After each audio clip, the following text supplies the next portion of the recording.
just edit this out. Okay. Right now we are. Okay. Hi, everyone. Welcome to our next episode of Sisters Talk Podcast. I'm Marie Robinson. I'm Charlene Lutz. And today we are going to dive a little bit more into how we respond to those challenges and the barriers that come into our lives. It's all well and good. We love to talk about wellness and how we integrate that into our lives. But we all know, life happens. So Char, what do you do when, challenges arise or life events happen? And I know we touched on this last time, but I think it's important that we dig a little bit deeper and really think about, how do we get back on track? Yeah. And what do we do in the meantime?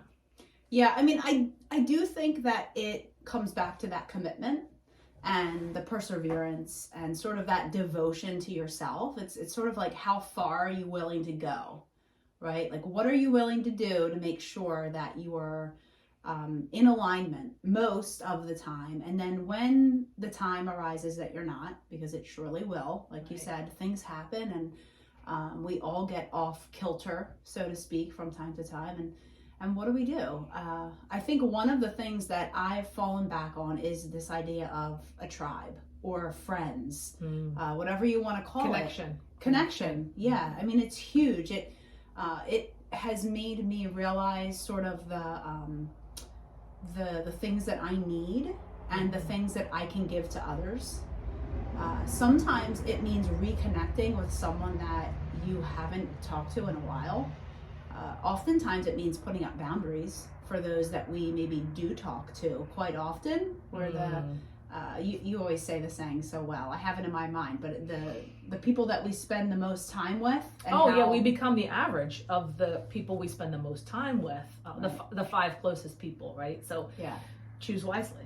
Exactly. How are we allocating our time, and what are we letting into our heads? I think is part what you're talking about in terms of boundaries.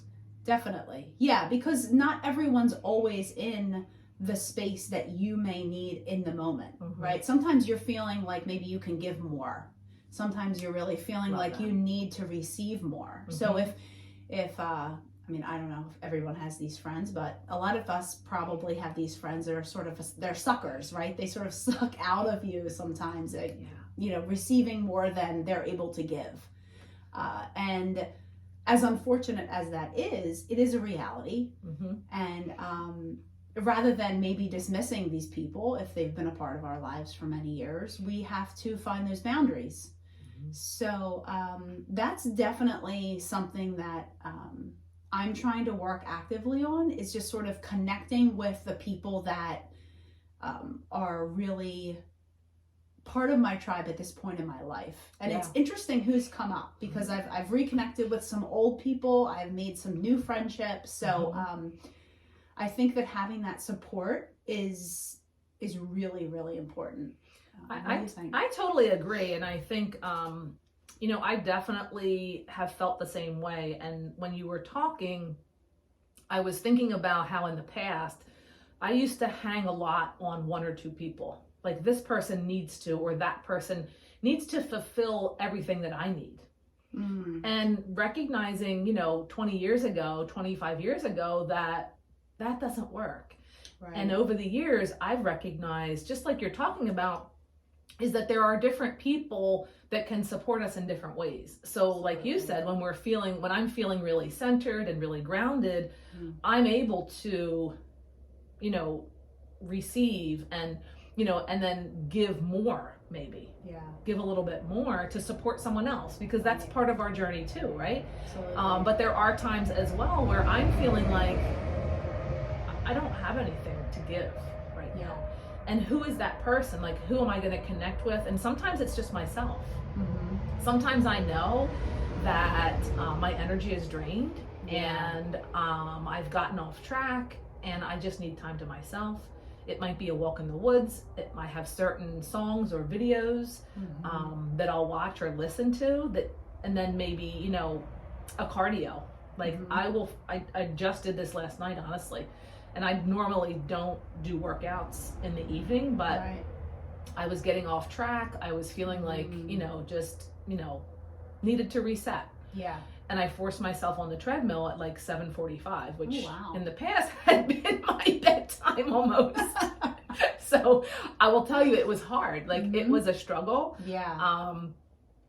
But I forced myself to do it, being very persistent and determined to say, no, I know that I can get myself out of this feeling by taking some action in some way. I love that. That is perfect, because this is making me think about like eating foods at night when you know that you shouldn't, like, you know, the sugar craving hits. This week. Laffy Taffy. Not a good thing these days. No. That's so funny. Yeah, so we have these sort of vices that we fall back on, but if we can really stand tall and firm against them, maybe doing something that we don't normally do, like your cardio workout at 7:45. And you don't have to do that every night, but it might have just been enough to pull you out of that. Yeah, I totally feel much better today. Yeah. And I had to work through that. I normally walk fast on a certain speed, and I had to slow that down last night because it's not my normal time, and I didn't have the amount of energy, but I still did it. Yeah. And that whole, you know, I had to work through that in my mind to say, it's fine. It's fine. Right. Well, we talked about that last week with 45 minutes or an hour, and you only had 20. So yeah, just kind of getting what we can and feeling fulfilled with that. So that's, I also think that's an expectation, right? We place this expectation on ourselves to do this or do that, and it has to be like this or it's not effective. I know, and it's so crazy. I mean, you know, it's just been hitting me recently that our whole lives exist in our own mind. So let's just, I mean, just think about that. What we're telling ourselves about our interactions with others, about our life, about our family, it's all only in our own head in most cases.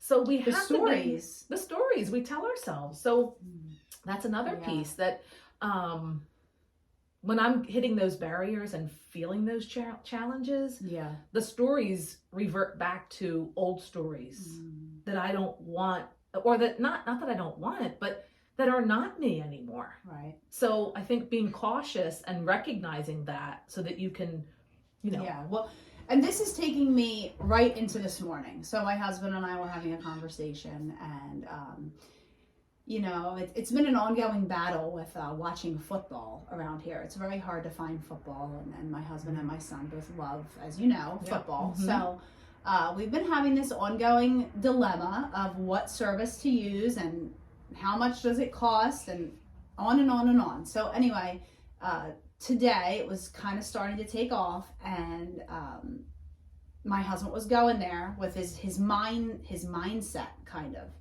and he's like, well, you know, I'm not using my negative tone. I'm doing okay with it. And it was kind of like, yeah, but it's the mind state. Like, I'm trying to maintain a healthy mind state, right? And if I'm in that healthy mind state, challenges that arise are easier for me to handle, right? So even though this is a difficult situation that in the past we know has not always gone well, right? With this football, we could take this into many things in life, right?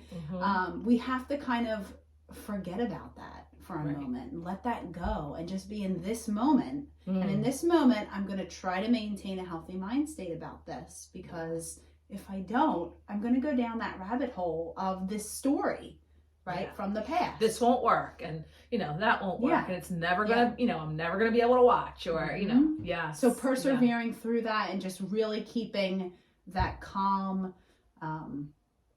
mindset, I think, is really helpful when challenges might arise. I agree, and I think staying present. I really latched onto what you just said about staying present, because to me, that's one of the hardest things to do. Yeah. I don't usually go back to the past that often, but I am constantly in the future. And I have to really be very intentional about saying, this is the moment right now. It's not about what's to come. It's about this particular moment. Right. So that's something, honestly, I'm actively working on. And in challenging situations, even as simple as trying to watch football, it does make a difference, because when you're in the present moment, anything is possible. Yeah. At Exactly. least that's what I believe. So Huh.